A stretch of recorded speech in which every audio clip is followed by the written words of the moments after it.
வணக்கம். செல்வகுமாரின் விவசாயிகளுக்கான வானிலை தொடர்பான வினாக்களுக்கான விடையும் பொதுமக்களுக்கு எழுந்திருக்கக்கூடிய வானிலை தொடர்பான அக்னி தொடர்பான சந்தேகங்களுக்குமான ஆய்வறிக்கை விளக்கறிக்கை அதிகாரப்பூர்வ வானிலை அறிக்கைக்கு இந்திய வானிலை ஆராய்ச்சித்துறை அறிக்கையை பார்க்கவும். 2025 ஏப்ரல் 30 புதன்கிழமை அதிகாலை நிலவர ஆய்வறிக்கை. கடந்த 26, 27, 28 தேதிகளில் தொடங்கிய மழை நேற்றைக்கு 29ஆம் தேதி சற்று தீவிரம் குறைந்திருந்த நிலையில் 10 சென்டிமீட்டர் அருமனையில் பெய்திருக்கிறது கன்னியாகுமரி மாவட்டம். பிற மாவட்டங்களில் எதிர்பார்த்த தீவிரம் குறைவாக இருந்தாலும் மழைப்பொழிவு கண்டிப்பாக உறுதியாக உண்டு என்பதை ஆணித்தனமாக தெரிவித்துக் கொள்கிறேன்.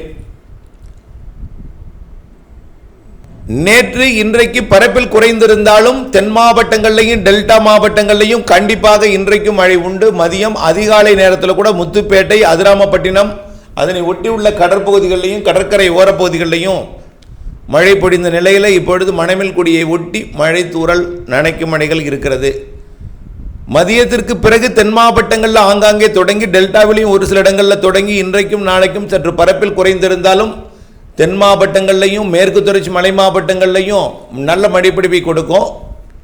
எதிர்பார்த்தப்பட்ட வடகடலோரம் வடவுள் மாவட்ட பகுதிகளில் திருப்பத்தூர், வேலூர் மாவட்டத்தில் ஒரு நாள் தீவிரமடைந்து பிறகு தீவிரம் குறைந்து மழைப்பொழிவு பரப்பில் அதிகரிக்க வேண்டிய நேரத்தில் அதிகரிக்காமல் இருக்கிற நிலையில் கண்டிப்பாக வரக்கூடிய நாட்களில் மழைப்பொழிவு தீவிரமடையும் என்பதில் மாற்றம் இல்லை.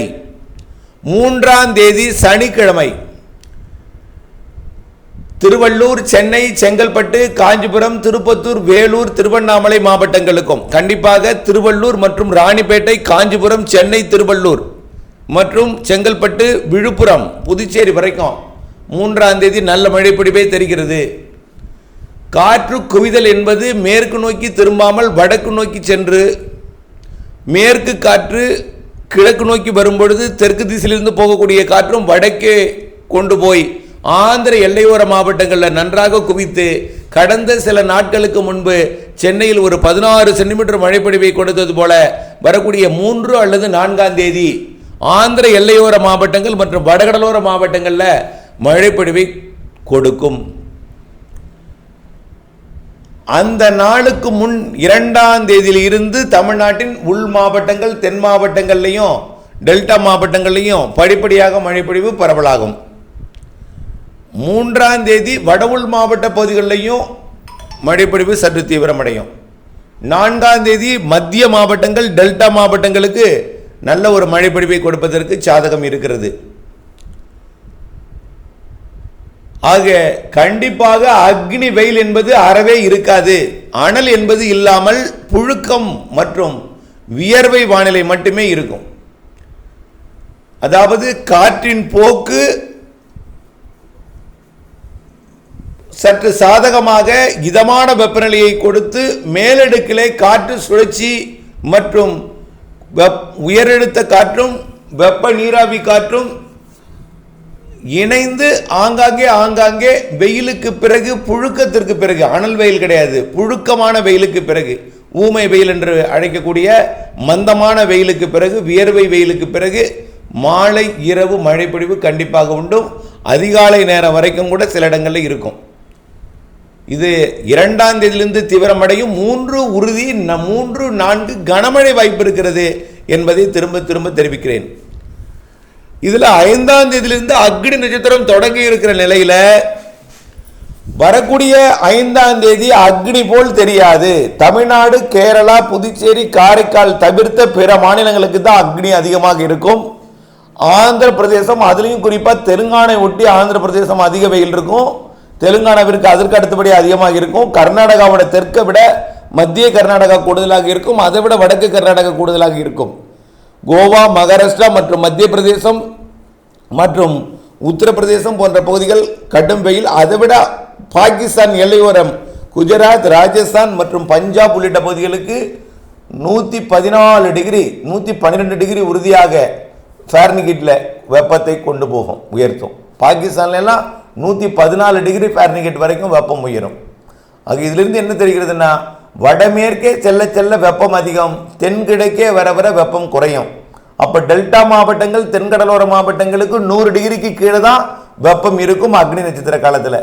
அக்னி நட்சத்திர காலம் போலவே தெரியாது என்பதை மீண்டும் மீண்டும் தெரியப்படுத்த விரும்புகிறேன். அதிகபட்ச வெப்பம் அப்போ வடமேற்கே போக போகன்னா தமிழ்நாட்டிலே கர்நாடக எல்லையோர ஆந்திர எல்லையோர மாவட்டங்களில் கொஞ்சம் கூடுதலாக இருக்கும். திருப்பதியை ஒட்டியுள்ள ஆந்திர பகுதி மற்றும் அதனை ஒட்டியுள்ள தமிழ்நாட்டின் பகுதி வேலூர், திருப்பத்தூர், ராணிப்பேட்டை மாவட்டம் மற்றும் திருவள்ளூர் மாவட்டத்தில் திருத்தணி உள்ளிட்ட பகுதி, கடலோரம் கிடையாது, உள்ளே திருத்தணி மற்றும் ஆந்திர எல்லையோர பிற பகுதிகள் மற்றும் கர்நாடக எல்லையோரத்தில் குப்பத்தை ஒட்டிய பகுதின்னு சொல்லலாம். அவ்வளோதான். அதற்கு மேல் கூட ஒசூர் கூட பெருசாக இருக்காது வெயில். ஆக தமிழ்நாட்டில் அனல் வெயில் என்று எடுத்துக்கொண்டால் வரக்கூடிய அக்னி நட்சத்திர காலத்தில் திருப்பத்தூர் மாவட்டம் மற்றும் வேலூர், ராணிப்பேட்டை மாவட்டத்தோட வடக்கு பகுதி மற்றும் திருவள்ளூரோட திருத்தணி இங்கே தான் அதிகமாக இருக்கும். சேலம் மற்றும் திருச்சி, பெரம்பலூர் போன்ற பகுதிகளில் இருந்தாலும் 100 டிகிரியை ஒட்டியே இருக்கும், 101, 102க்குள்ளே இருக்கும், அவ்வளவுதான். மதுரை மற்றும் அதனை ஒட்டியுள்ள சமவெளி பகுதிகளுக்கு 100 டிகிரியை ஒட்டி இருக்கும். ஆகவே அக்னியை பற்றி கவலை கொள்ள தேவையில்லை. அக்னி என்பது அறவே தெரியாது. புழுக்க வெயில், வியர்வை வெயில் கொடுத்து மந்தமான வானிலைக்கு பிறகு மாலை இரவு இடிமழை பிடிவு ஆங்காங்கே கொடுக்கும். அது இன்றைக்கு நாளைக்கு கொஞ்சம் தீவிரம் குறைந்திருந்தாலும் 2ஆம் தேதியிலிருந்து தீவிரமடையும். 3-4 கனமழை காத்திருக்கிறது. பல மாவட்டங்களில் ஒதுக்கித்தான் பெய்யும் இடத்தில் கனமாக இருக்கும். 8-10 சென்டிமீட்டர் கூட 3ஆம் தேதி 4ஆம் தேதிக்கு சில இடங்களில் வாய்ப்பு இருக்கு. பல இடங்களை ஒதுக்கி இருக்கக்கூடிய இடங்களில் அடுத்தடுத்த நாட்கள் 5, 6, 7, 8, 9, 10 என்று மே மாதத்தில் முழுவதுமே வெப்பச்சலனை, இடிமழை பிடிவு, காற்று சுழற்சி, இடிமழை பிடிவு என்று பல்வேறு காரணங்களால் மழைப்பிடிவு அனைத்து மாவட்டங்களுக்கும் தொடர்ந்து இருக்கும். எல்லாம் வெயிலுக்கு பின், புழுக்கத்திற்கு பின் அனல் வெயில் அல்ல, புழுக்க வெயில், வியர்வை வெயில் என்பதை புரிந்து கொள்ள வேண்டும். ஆகவே இந்த விளக்க அறிக்கை உங்களுடைய அனைத்து வினாக்களுக்குமே விடையாக அமைந்திருக்கும். அறுவடை விவசாயிகள் விரைந்து அறுவடையை முடிக்க வேண்டும். 3ஆம் தேதி கனமழை காத்திருக்கிறது. 2ஆம் தேதியே தொடங்கலாம். 3 வடகடலோரம் வடவுள் மாவட்டங்கள், 4 அனைத்து மாவட்டங்களுக்கும் சனி ஞாயிறு நல்ல மழை காத்திருக்கு. அதற்கு பிறகும் மழைப்பொழிவு இருக்கும் என்பதை நினைவில் கொண்டு திட்டமிட்ட பணி செய்து லாபம் அடைந்திட அன்போடு கேட்டுக்கொள்கிறேன். இப்படி மே 2வது, 3வது, 4வது வாரத்திலும் மழை இருக்கு. அதற்கு பிறகு முன்கூட்டியே தொடங்கும் தென்மேற்கு பருவமழை.